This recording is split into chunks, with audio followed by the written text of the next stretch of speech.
Chez Biso Télévision, chaîne Oyo Kokani na yo. Prétango to silisi ba cérémonie wana to ko tu na maître apesa kibiso aesi zo abi banda lelo boye bayango ke kisi oyo ya Islam bokoki ko sala yango na kati ya douchité. Parce que endroit où on a banda no ko sala biloko wana sengela tena ko sala yango. OK. Mafuta na to banda sala donc c'est-à-dire eza ya mikuwa ya nani ya batu bakufa. Maître azaki maître na biso na kati ya ndako na bango na chambre na azaki na deux temples ya magie noire na magie blanche. Otobolaka litama ozwi nzete koti koto nzete bimi boy. Otoboli dans litama obeti prière tout ça après ozwi pe lichette donc koti ngo tio mona ba démonstration do ba katie ba salaka wana eza bilo ya magie noire. Tango ake pa na chef coutumier po aluka toujours ka ba renforcement ndakutaka sikoyo pomadi wana ya mikuwa ya bato et pas na chef coutumier.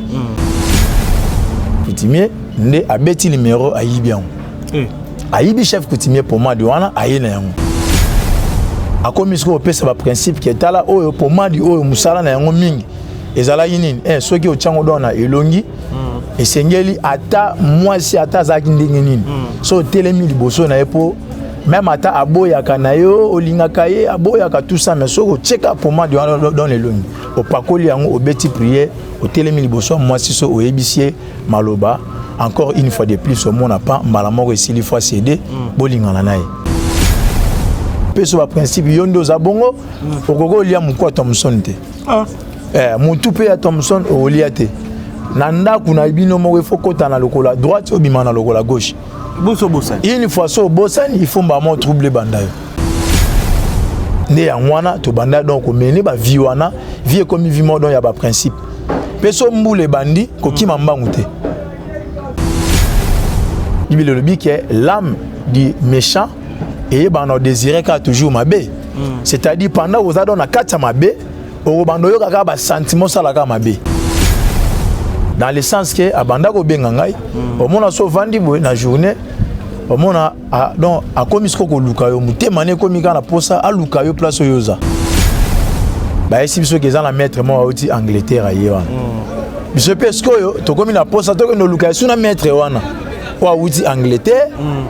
to kende to yeba biloko nini oye azana yango to biloni ayena yango pour to renforcer les choses siko maître wana na sima na ye na sima mutu na ye akoma kombo Satan abani maman bete so bama solo aisi zo abi ndenge bomoninga na yawo na ye nanga na avion te na ye nanga ne loko te na ye na voyage astral nde pendant to banda ko solo tozo solo la e yo sala ke ndeko mo ba bengi biso na butu anda amona biso to telemine tango abengi biso to balolo le to tala boy to ya zonga suwe le to tala e bazate imam wana salani abotola lopango mobimba na ndenga kisi ayi locataire lopango na yete lopango abato azo futela azaki locataire mais aluli lopango abato asali demande pa na ba djinn pe ba djinn bazui ba sali nyonso to esengelaki pour ba convaincre mukolo lopango wana d'une manière spirituelle d'une manière diabolique ba convaincre mukolo lopango azui asedango bikota imam wana. Donc c'est-à-dire, ceux qui étaient aux faibles en esprit, sachez-le bien que le diable a besoin de supériorité du colon. Et ONG Vida est lancé Bongo, opération Sunga orphelin à $1. Alia Amela Alata, initiative de maman Emily Setimainga Mwasinzambe. Na $1 na yo, tu peux sauver une vie. Notez bien, descente et cause à la Bongo n'a pas orphelinat. Mokolo le 24 décembre 2021. Mais surtout ça la bolam livre souvenir et fondement. Même après la mort, même après le retour à Christ, il y a Misana Biso et témoigné Biso Liboso Nazam. Bien aimé, Total ONG Vida a organisé activité $1 pour nos orphelins. Le mois de décembre est juste à la porte. S'il vous plaît, veuillez contribuer votre $1. Avec $1, tu peux changer la vie des enfants. Merci na maman Emily Setimainga Nzamba Pambola yo pour na ONG Vida. Na $1 seulement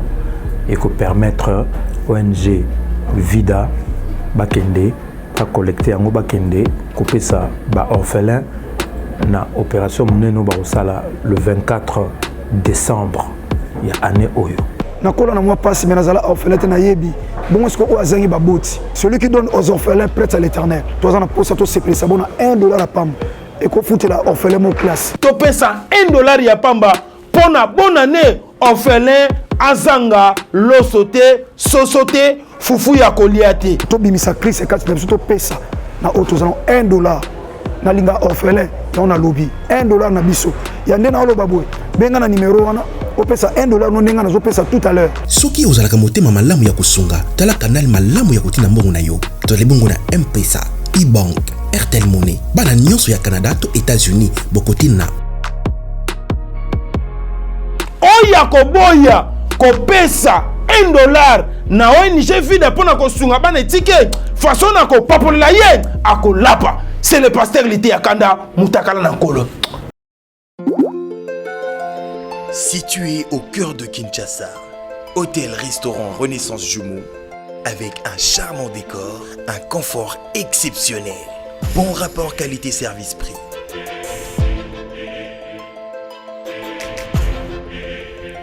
Service en salle et room service impeccable. Hôtel-restaurant Renaissance Jumeau, au croisement d'Ibaya Kassavou. Avenue d'Ibaya A2, quartier Matongé, commune de Kalamou.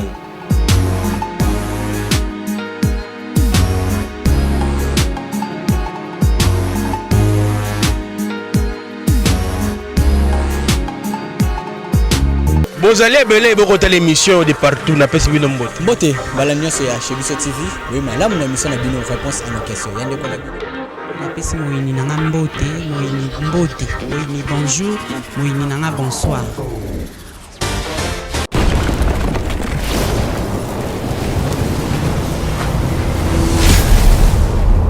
Chez Biso Télévision,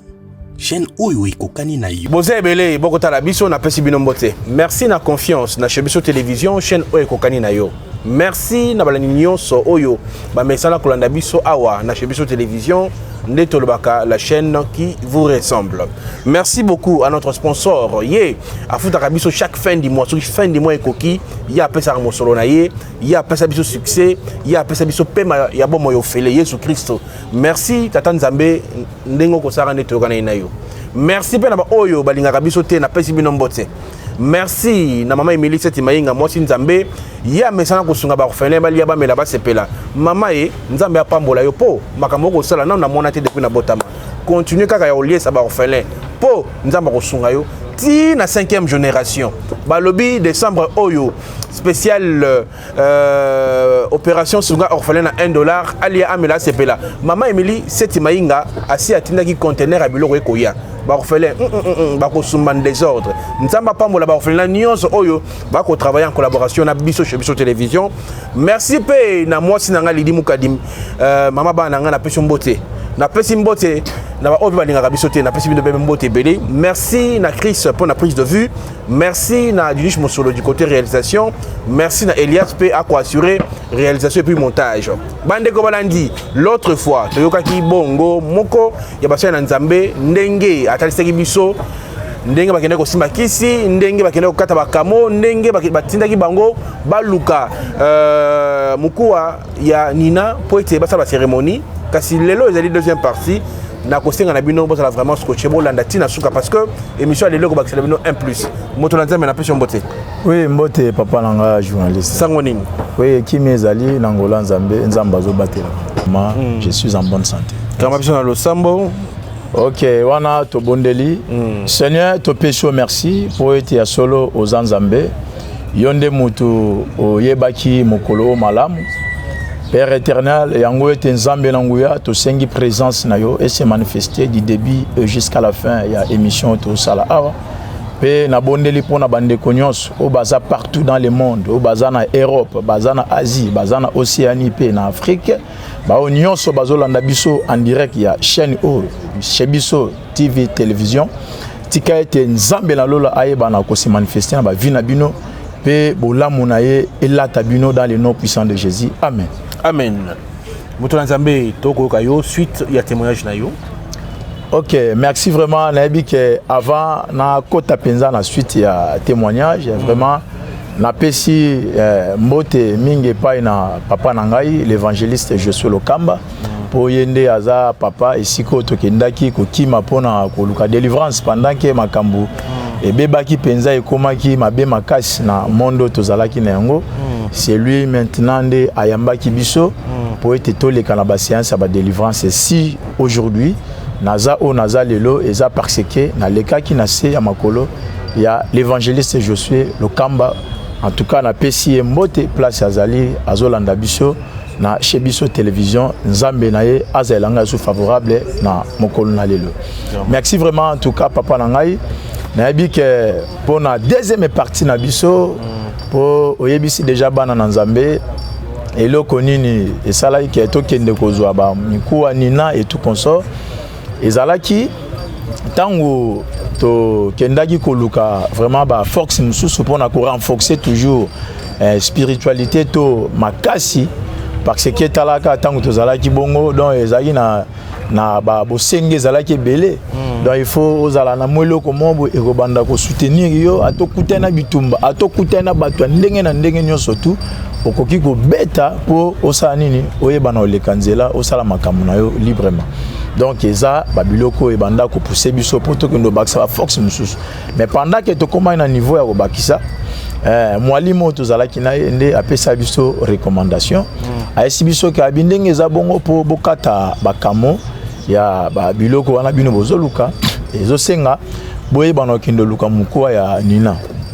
biso to se poser ba question mukwa nina ngo a to zwango te awa aux environs dona ngaba moyebo zwango ezate esengeli bokende tina gambela na gambela kuna na sima bomona kuna so bokoti na kati bikota wenze penza bomona ba maman bateka bakisa bokoko bazala vraiment don arranger mon bima bateka ka biloko wana so boke kuna nde bokende retrouver mukuwa ya nina tango bokozwango boyena yango bo respecter ba prière nga na pesi bino donc c'est-à-dire bokotumba mukuwa nina so botumbi yango bobeti na prière bosangisi na poudre après avoir cérémonie wana nde boseni bozu bakamo bokati ekoti na kati nzoto après tango ekokota bomona manifestation nango ifu salima na tremblement ifu banda na nzoto mobimba nde ezalaki façon wana tozwaki tozupe mukuwa to retrouver yango tomona yango malgré don na pasi po tozotuna ezate ezati tokenda mona bikota mama to sombi nde toyozonga ndako tango toyozonga tozupe mukuwa to tumbi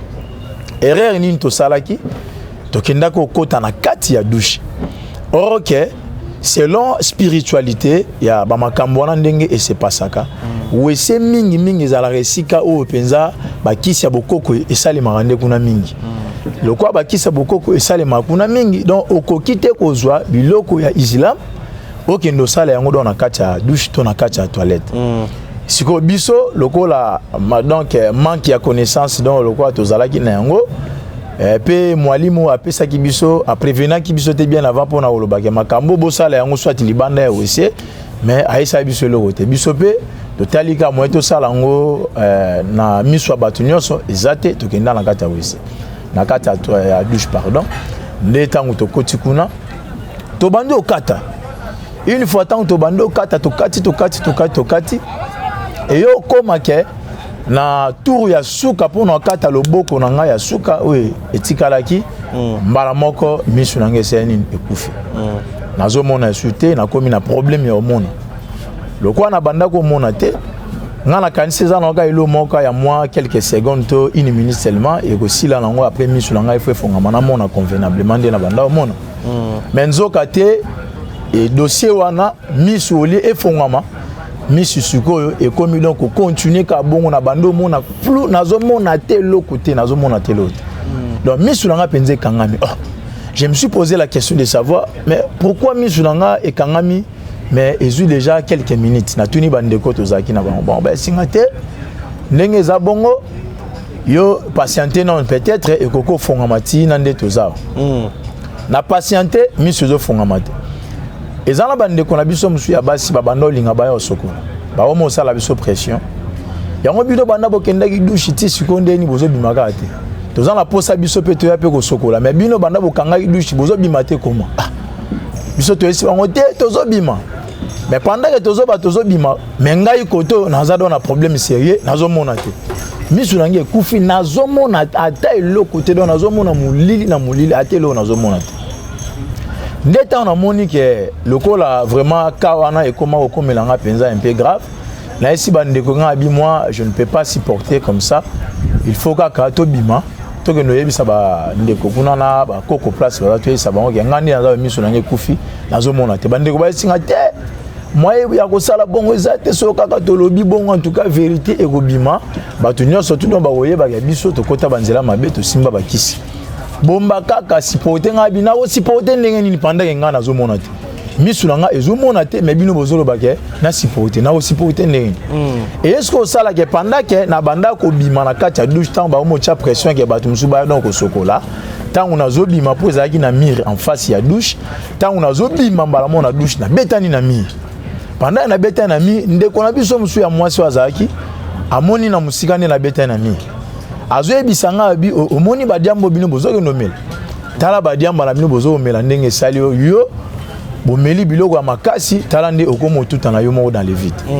siko azo ebate problème nga na zaki nango na kati na ngai na bando kende coin ya mire ndako na kotaka non weso na yaka chaque jour na kotaka na bimaka mais mukolo wana ko bima ekomelinga pasi mukolo wana difficulté elatinga na komo bima nazo simba coin mire ti na kendo koma na ndako tangu na komi na kati ya ndako to vandi na bandeko na zelika miso fonga miso ezo fonga makate ezaka toujours ya kokufa na esi bandeko nga bien en tout cas nga ezo simba te tikaka to binga ba mama to ebisa bango vérité ke nga misu nange baby poto kenda ko kata bakisi na kati ya douche nde misu nange sa ni kufa bango ba biso ikatolo biboye en tout cas biso sango eko kende na famille ba obaye biso nga bi ezalika mu famille baye to e baye te ngai kuna naza na problème te nga problème nange ezandeke misu nanga ifo mona naza na posa na mona bango ba bi mais so sali bongo et aussi mbate patienter kaka pendant que to banda ko patienter idée moko eyeli biso ensemble na bango ba bi mais kana ko beta bismillah wa rahman rahim ngana bi na me ko beta ngo ça va pas mais ati na me ki po beta ngo bismillah wa rahman rahim na bandeli tant on a beta ngo pour la deuxième fois na moni ba mopa on dirait ba intercelle mo be beti kana misu na bando mo on dit flou tant on a moni flou na si bango na comme so mo na flou ba bien comme ça bandela ngo na bando bandela à 11 blay mina Shentoine wadin bismillah wa rahman rahim na bandis ko bandela ngo bambalebele na bandeli don logo amona bazotinda ye akendo somba kisi akangi kombo kisi azokendo repetaka ngo don nzela na bando bandela na bando bandela tant na bandeli na moni mbala moko misu ske bando zoila e bando fonga matina moni penza misu fongwa minyo surtout na moni sko clair pendant que na moni clair nde mutema nange kiti na bande kopé mitema na bango kiti et sali biso esengo mbala moko au lieu na tika na ngai te ndambu ya poussière etikalaki na continue ngosko na kata ndako na bando kata yango lisusu tangu na bando kata yango esili pe kisi ekoti na kata nzoto pendant que kisi ekota na kata nzoto na vandi et yoko mabutu vers ba 18h30 mbala moko na vandaki na ciment na veranda bato musu ba koti na bango bato musu ba bima bazalaki te mbala moko tremblement bandi ngai sur place na bandi ko trembler donc moi ezate nzoto esimba te tremblement moko donc banda ko mona ba makambu na monelo ka bongo te salama na nzoto na tremblement kaka donc nzoto donc moi ezate donc ozoka so muta simbio azo sentir on dirait que ozado na courant na kati non et yo sala ke tangu tremblement côté ba bisinga ke ndenge za bongo selon principe do ba pesaki fona beta likofi na mi soit na beta na mabele soit na beta na loko mo bezana po mama tremblement sani ekatana mama na beti likofi na mi penzele li bato ba na kata ndo ba tuni wala nini ote eloko teza elo mo libanga mute betani esili eleki bongo tina bando sentis ko tremblement bando kita et quitter pas na moni ba moko et s'apaiser allez ole na tika langa te na s'enfoncer lisusu dans na kacha mabe na komisiko ko sala yango penza ndenge esengeli donc selon ba principe no ba pesa ki biso yango par là maintenant nayebi ke nazo sala continuité mutu soki aza na kati ya mabe ekobanda pousser toujours ayeba kaka na sala mabe wana na pesa verset moko selon mokanda ya Proverbe chapitre 21 verset 10 Bible lobi l'âme du méchant désire le mal son ami ne trouve pas grâce à ses yeux balobi molema ya mutu akanda yango elinga kaka makambo ya mabe donc c'est-à-dire ngai na komaki dans na point wana lokola déjà na banda osala mabe lokola déjà na mona ke ki se simbi mbala moko na bandi lisuko s'enfoncer sous na kati ya mabe na bandi osala yango siko ndenge sengeli après tango to silisi ba cérémonie wana toko tout na maître apesa kibiso aesizo abi banda lelo boye bayango ke kisi oyo ya Islam bokoki kosala yango na kati ya douche te to na kati ya toilette po ete toilette na douche eza monde moko to eza esika moko temple moko mingi bakisa bokoko nde simba kuna yango wana dans ce cas yo moye oyeba na osala yango lisukuna eza te dans ce cas mbala sima bozwaka suite bakisi ya Islam bokenda osala yango na kati kuna eza mabe makasi mais mutu na mozali avant de continuer exemple parenthèse na monio ko sala kisi na Islam mais kaka Islam nde fungolo miso to ba ite Islam pe ezali moyen mususu pe ko sunga yo nde otengama kito na ko to expliquer lo lengeni parce que aussi mi kisi na Islam mais kaka Islam wana nde ezali ke miso fungama to benga lo lengeni bon na simbi kisi na Islam ta Islam wana esali miso efungama pourquoi parce que bango makambu ya Islam okoko sala yango te na kati ya WC to na kati ya douche pourquoi parce que po biso to banda osangisa des forces c'est-à-dire magie noire na magie blanche donc na kati ya magie noire donc na magie blanche eza ba magie eyoka na raté écoute na raté parce que so olingo sala eloko ya makambu ya magie noire c'est que ça na place na yango approprié ka esengelo sala makambu non so pe olingo sala pe makambu ya magie blanche to ya Islam esengé po sala yango kaka na place oyo eza approprié ka po na osala makambu wana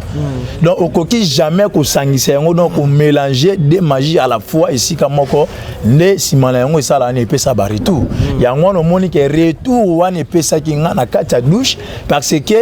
endroit on na banda donc osala biloko wana esengela tena ko osala yango yango wana retour wana epesa parce que tant déjà na bimi pourtant on azaki kuna miso zaika ya kokanga to sala nyonso tukuna isimbaki te mais pendant que na bima ki ndedo na kati ya douche na kati ya ndako ekomi sko terrain netre ndeta osko to beti prier wana ya bismillah wa rahman rahim ndesko na moni ba mo miso e bando fongam donc ne mwalim ayesibiso ke mbala sima bosala sukuna te bo fongwa miso po batali sika ke kuna eza esika ote okenda osala makambo wana mbala sima bosala makambo Islam libanda sala yango so dans na kati ya ndako to na terrain moko to na kati ya ndako mo songolo pakala mais na kati ya wesete na kati ya douche te ne et c'est pas ça qui bongo tango esili ngape na continuer na ngai olena tika te na bando sala so makambo wana makasi sukoleka ne tant ba ki se kotaki na nzoto pe biso pe to bandi pe siko ko pesa ka su bato to ko mo pesa pe bato soki bato baye baza na posa bazwa pe bakisi to pesi bango to komi don de don moi ba maître moko bo don moi ba maître ko don to koma ki bongo nde to banda ko pesa bango bakisi bato ba mozo nde sikoyo na yebi ke na anticipa ki déjà na première partie pour na lobake eza na mafuta ma to banda ko salela mafuta na to banda ko salela donc c'est-à-dire eza ya mikuwa nani ya batu bakufa mafuta wana ezwa maka ndenge ni pas na metro to zalaki na ye lokwa ye abando sangisa des temples à la fois dans la temple ya magie noire na temple ya magie blanche ezalaki toujours na kati ya ndako na bango yango mona ke na kati ya ndako mwana azovanda na chambre na ye ba parents il faut koyeba na contrôler pe bana à tout moment pe ko tchaka bana dans na kati ya losambo maître azalaki maître na biso na kati ya ndako na bango na chambre na ye azalaki na des temples ya magie noire na magie blanche donc c'est-à-dire so azana posa sala mamba magie noire alongoli biloko nyonso tu ya magie blanche atia na mopanzi akomosa biloko ya magie noire différence à magie noire avant de évoluer différence à magie blanc na noir ezanini bon différence na yango eza boye magie noire donc c'est-à-dire eza bokoko ndenge donc toyoka ke o bokoko na biso donc ya ndenge donc ya Congo donc selon culture na biso donc ndé donc bokoko ezali yango wana donc tozobenga magie noire wana siko bokoko yango mona ba biloko ba spectacle ba katia ba sala po biso beto bando sala ngo ya otobolaka litama ozui nzete koti koto nzete bimibo otoboli dans litama obeti prière tout ça après ozui pe lichette donc okota ngo tio mona ba démonstration do ba katia ba sala wana eza bilo ya magie noire donc c'est-à-dire bokoko ce qu'on a mamwetali magie blanche donc eza eza pratique moko oh vraiment eza beaucoup plus basé na ndenge donc tozolo bela ba prière selon Coran selon ba sourate donc ba bilo mo ya bongo o eza basé mingi donc na ba djino bazo benga comme étant ba ange mais ce sont des anges de chi baza ba ange ya soloté ndé ya ngwana tam susu magie blanche na kati ya magie blanche bazo répondre pe donc na ba désirata ya mutu na mutu selon ba préoccupation na magie noire pe la même chose mais eloko et ça la différence pour eza et ça les eza différent. Et ça les liens magie noire et ça na pratique nango na ndenge nango magie blanche pesa pe na pratique nango na ndenge nango donc moi au sangisa yango mibale ezate donc différence koko za la dona kati yango wana nde yako sala ke maître wana na kati ndako na bango na chambre o ya lala azana deux temples siko yako sala nini le roi zaki na deux temples na kati chambre na ye ndako na bango ekoma dona difficulté papa musala ezo simba soute maman makam ezo marcher soute bande konaye makam ezo simba te pourquoi parce que na kati chambre ye alala à côté ça déjà a installé deux temples mobima na kati chambre sans pour autant ba parents ba eba makam na ndako ekomi kilo ba via ba parents ezo marcher soute makam na ezo simba te or que moi na bango ayeba na ko installer temple na kati chambre OK nesiko eyo sala ke ye ndeko wana wazaki le wa maître na biso akenda ke pa na chef coutumier mo na chango tango ake pa na chef coutumier po aluka toujours ka ba renforcement ndakutaka sikoyo pomadi wana ya mikuwa ya bato et pas na chef coutumier pendant que akutaki yango et pas na chef coutumier nde abeti numéro ayibian ayibi chef coutumier pomadi wana ayena yango tango ayena yango nde sikoyo ebandaki ko permettre que ye moko nanu asalela yango tango asaleli amoni ba résultat na yango mbala moko nde ayibisko na pesa yango et pas na biso bato to banda Holanda akomi siko pesa ba principe qui etala oyo pomadi oyo musala na yango mingi ezala yinini soki ochango dona elongi esengeli ata mwasi ata zaki ndenge nini so telemi liboso na epo même ata aboyaka na yo olingaka ye aboyaka tout ça mais soko cheka pomadi dans les longi opakoli yango obeti prière otelemi liboso mwasi so oyebisie maloba encore une fois de plus au monde pas mbala moko esili fois cédé bolingana naye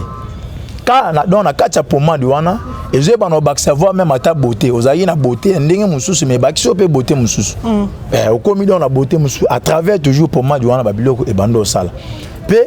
donc ba pratique ezalaki penze belé na kacha pomadi wana pe ezalaki na kisi moko boye ezalaki na face ana face be nango toujours na kacha pomadi wana eza pona bitumba donc so obeti mutu face a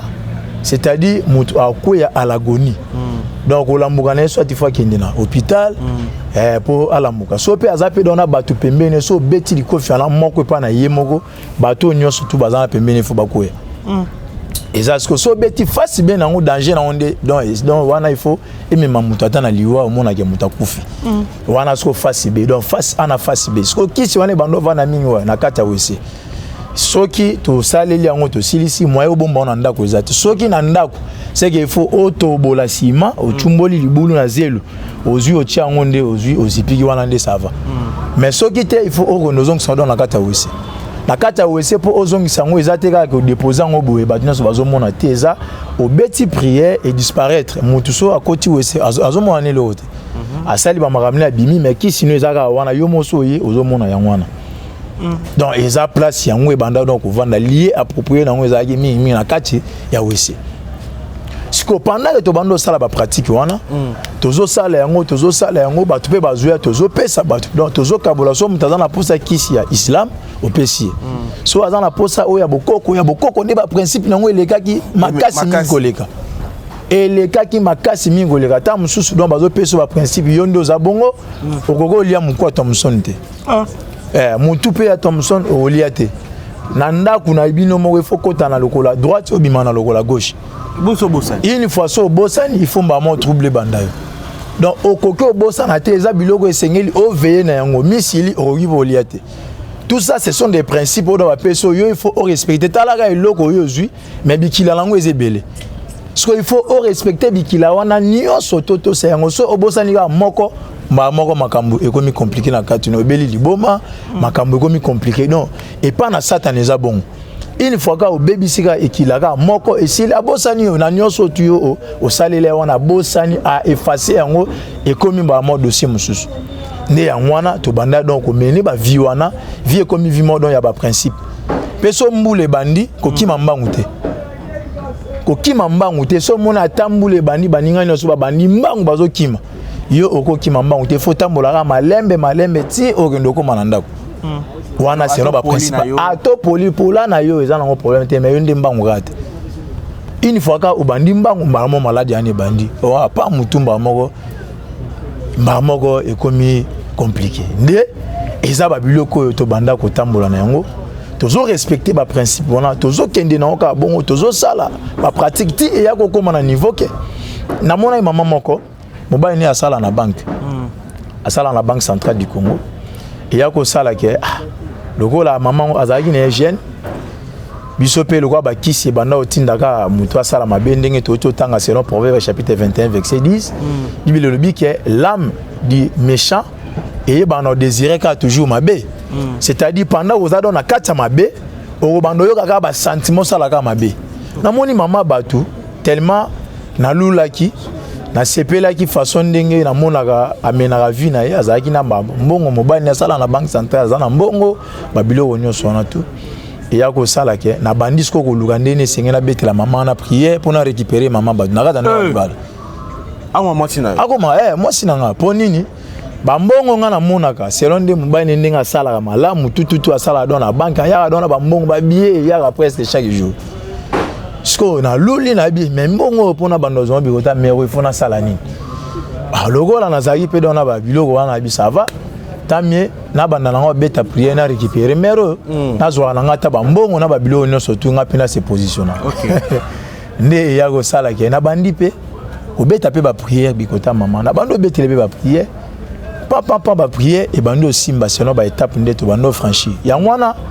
eza conseil mingo na pesa et pas na ba couple nyo surtout o baza partout o bazolanda biso na chez biso télévision na zo bisabino ce qui était problème ekoti na kata foyer na yo bikambo ekomeni mwasi na to ekomeni mobali na yo kozala kaka rapidité directement na ko taxer de tous les mots to na obenga na mwasi to na ko luka ke soit boka bona don na mobali na yo. Et sengeli d'abord oyeba na kota na kata spiritualité oyeba mobali no tamsu azagi malam mais ni nango esali ke abe bato akoma ko tricher tamsu mwasi no azagi malam et sengeli sko oyeba ni nango esali ke mwasi no abeba to akoma donc ke ndobi malibanda parce que Job azoloba en réalité dans l'homme c'est l'esprit donc c'est-à-dire na kata moto po oyeba moto il faut oyeba molimo na ye azo fonctionner ndengeni mais so ozotala ka moto selon la chair comme ça en tout cas moyen oyeba na comprendre malamu ezate yango zomona sti ba couple bébé pe bazado na ba problème eza par rapport puis ya babilo ka bongo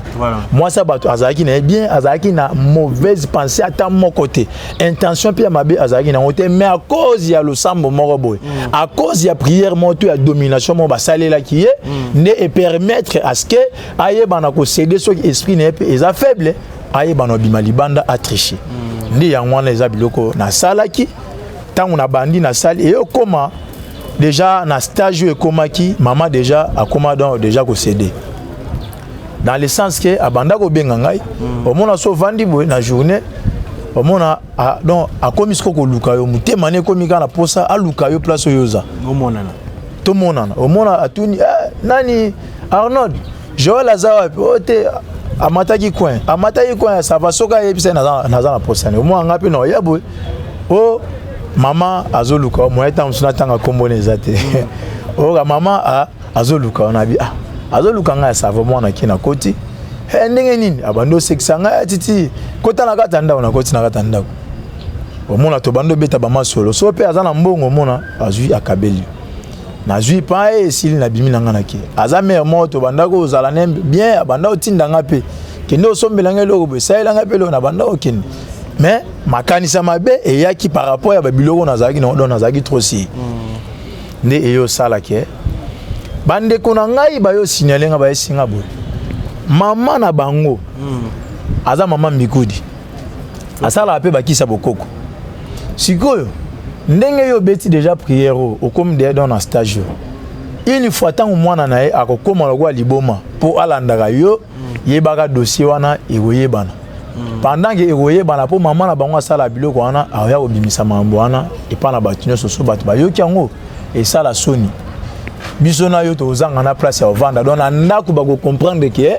biloko biso donc to sala rande yango wana. Tant mieux ça nini o abandonner dossier wana o tika mambo mama wana sundola dossier wana to continuer la biso na maramuso même ata bato libanda peut-être mais maman ndé donc tozaneka ba mapangu pembeni boye kata dossier wana lokola nazali pe moto do na yokaki bandeko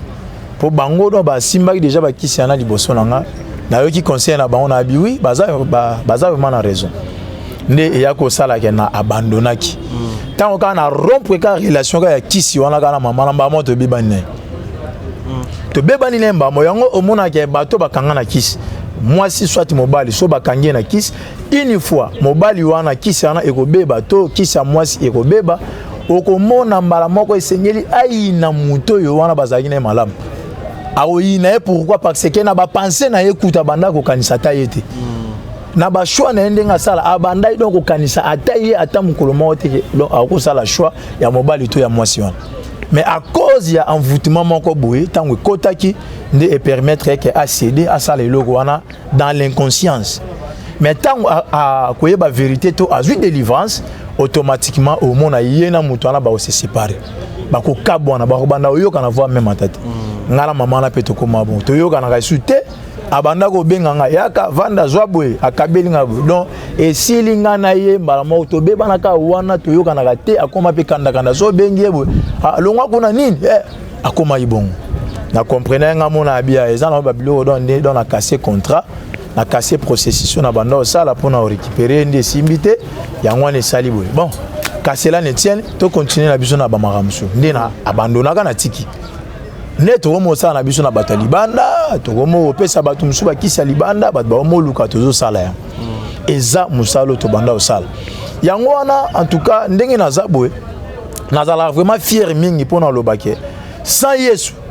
menga lelo peut-être na bela liboma sans Yesu menga lelo vinanga na ebité so eninga esuka esikanini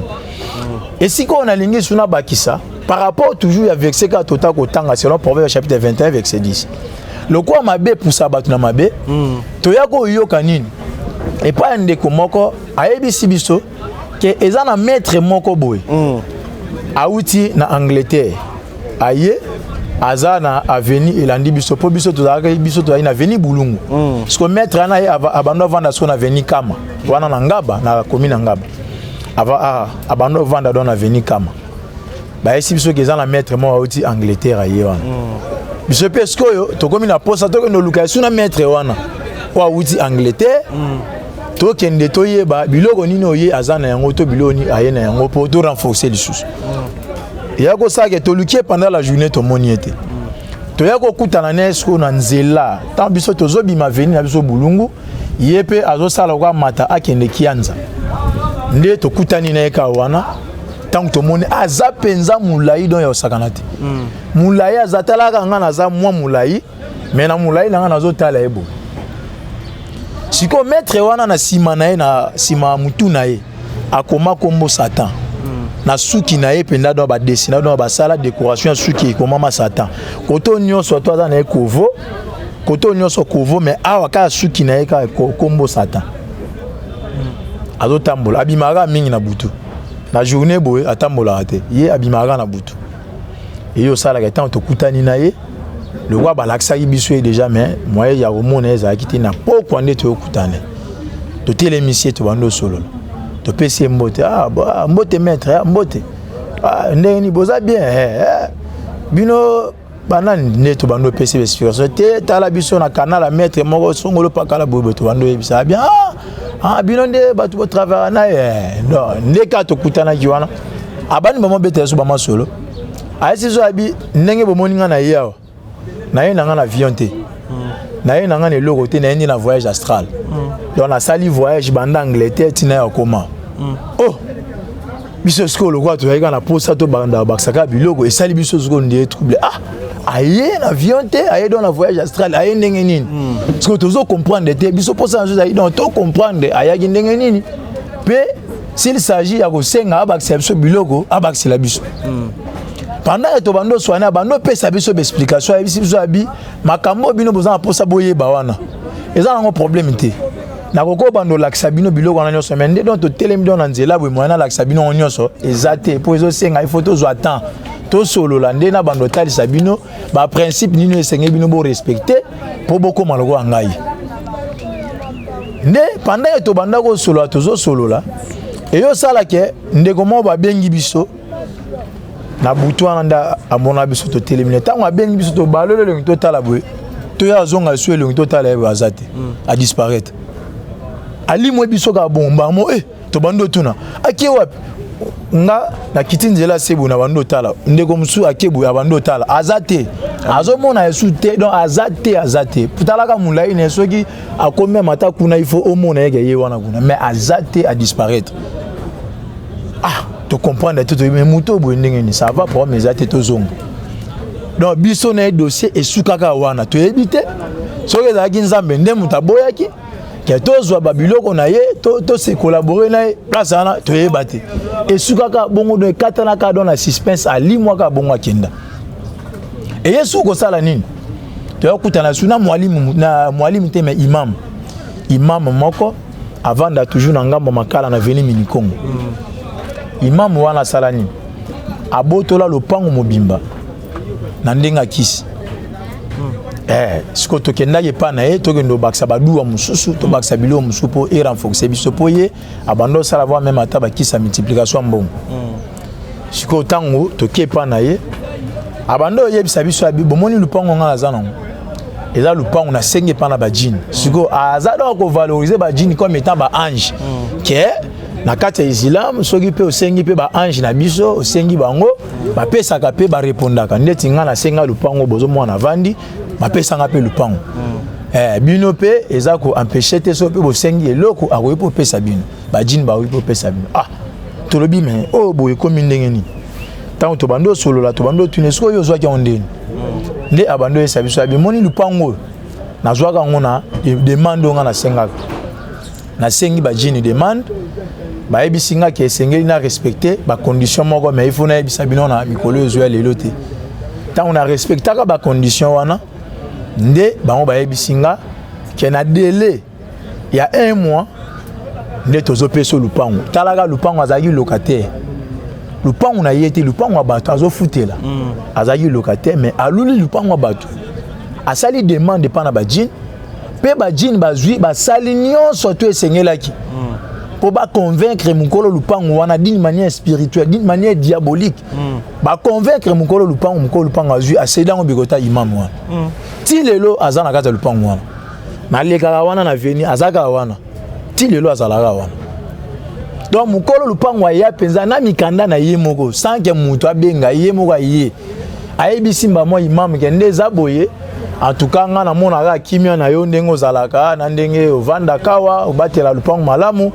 bon nga na moni nazo sombola nga ba mapango mususu na ye pona sala odon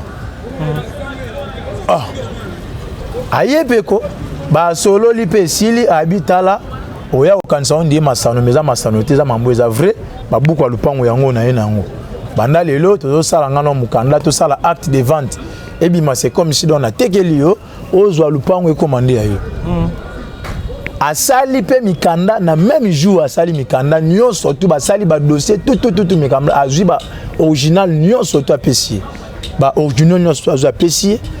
pe basali pe acte de vente magam nyonso to ti ba kena niveau commune ba légaliser ti kena hôtel de ville mikanda panzane ki partout lupango est commis officiellement ya imam wana a récupérer tina lelo azana lupango wana azo vanda wana abongisa yango ti lelo donc ozomona ke na kati ya monde wana ba makambo yo to banda kendo sala ce que pas net to banda ko luka multiplication mbongo tango to banda to kei lokola supérieur na biso azalaki aesi ya bibon nazo pesa ngwe pa na ye mais bino boko kendende pa na ye po bokozwa nda pesa ka ekisa mbongo tango ndeko wana azwi allez biso pe le quoi tozaki tout na yeto tozaki kana pour ça tozaki ce qui c'est bon mais ndeko wana tozaki na maître wana ayesi so abi omoni ba condition ya pesinga na ba kisio ya mambo multiplication bon bien si nazo sala yango mezaka na ba monter ya mikie izo suka kana bilo ya mikie mais poto koma na ba monter ya minene e komo senga ba procédure mususu to kata wana moto na Nzambe na moni tozi mwa temps molai plus de 45 minutes na habité to chité awa to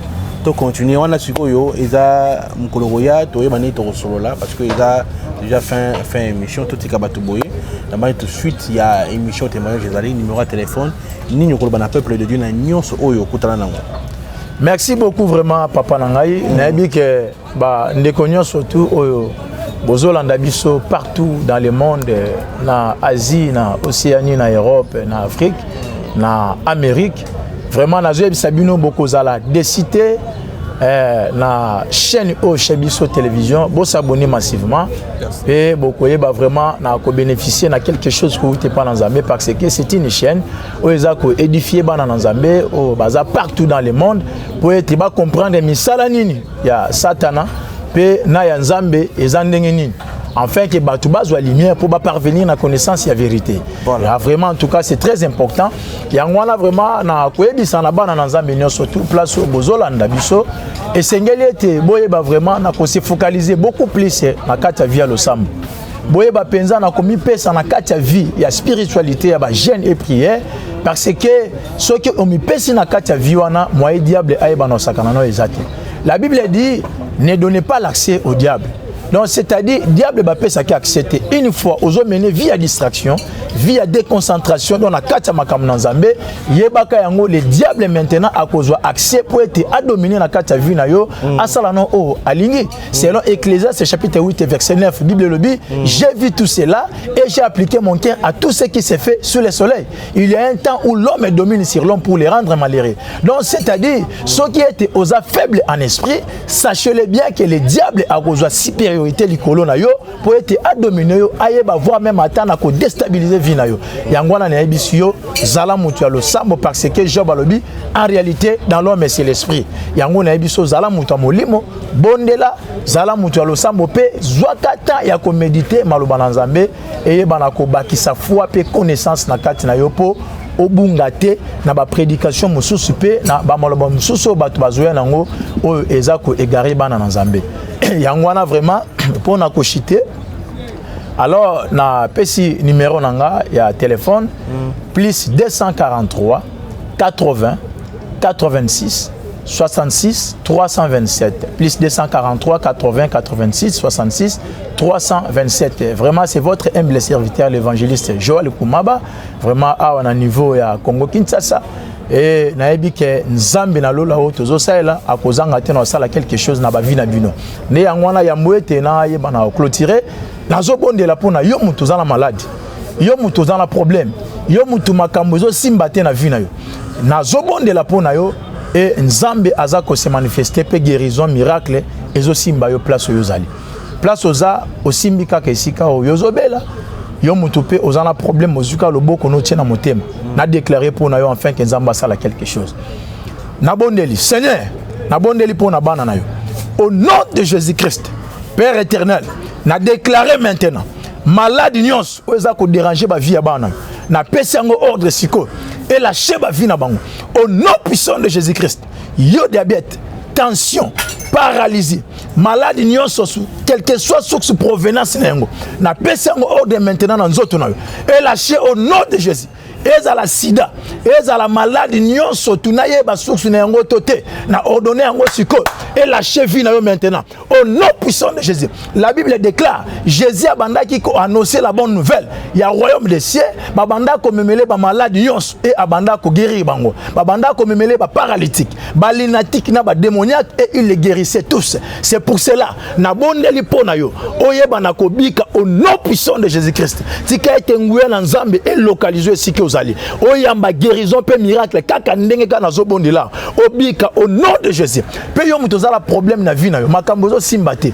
vie ezo marcher te osala nyonso to ezo simbate na déclarer suko likola vie na yo oyeba na komona clair na vie na yo au nom de Jésus makambo ne fongwama ba dossier na efongwama ezala makambo misala efongwama ezala domaine na mbongo efongwama o bakanga kiyo o bayeba ki na ko bloquer vie na yo na ebisio lelo bo fongwami elata yo car la Bible déclare si le Fils vous affranchit vous devenez réellement libre et la Bible déclare celui qui vous trouble quel qu'il soit emportera sa peine na déclarer maintenant la vie na yo moto nyonso azo troubler yo tika été apporté peine au nom de Jésus-Christ pe grâce pe faveur na nzambe et sera abonné la vie na yo au prospérer à tous égards comme prospère l'état de ton âme et que tu sois en bonne santé dans le nom puissant de Jésus-Christ ainsi déclaré Netolobi amen. Vraiment merci na pesimbote vraiment na batunyoso bazolanda biso partout dans le monde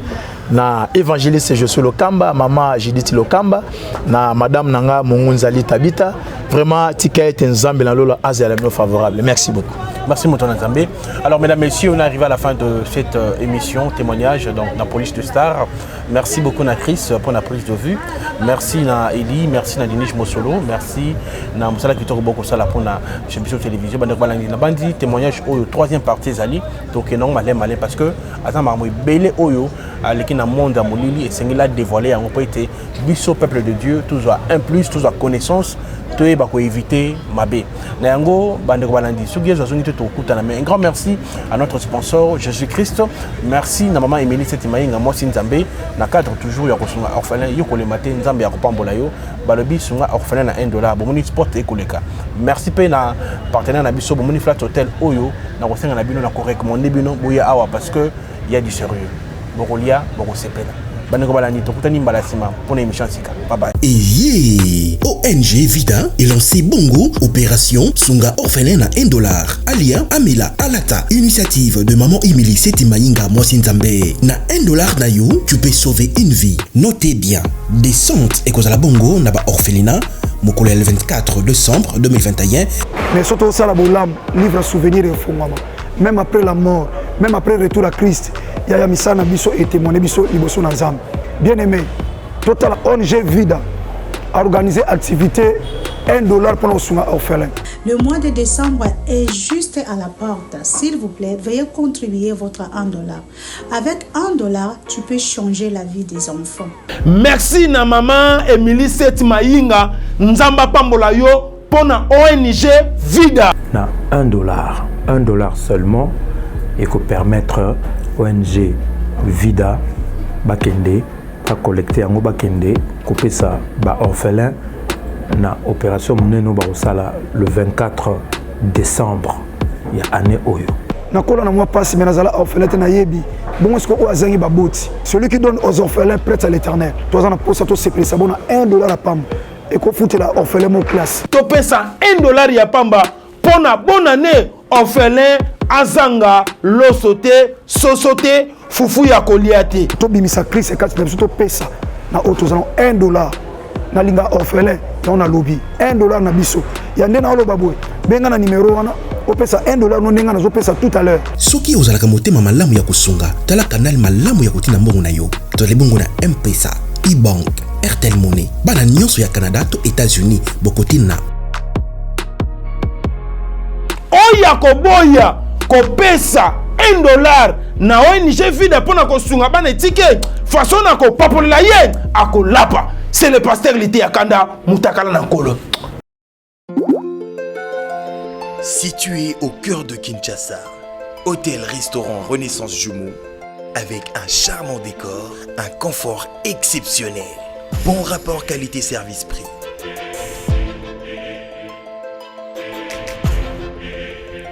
Service en salle et room service impeccable. Hôtel-restaurant Renaissance Jumeaux, au croisement d'Ibaya Kassavou.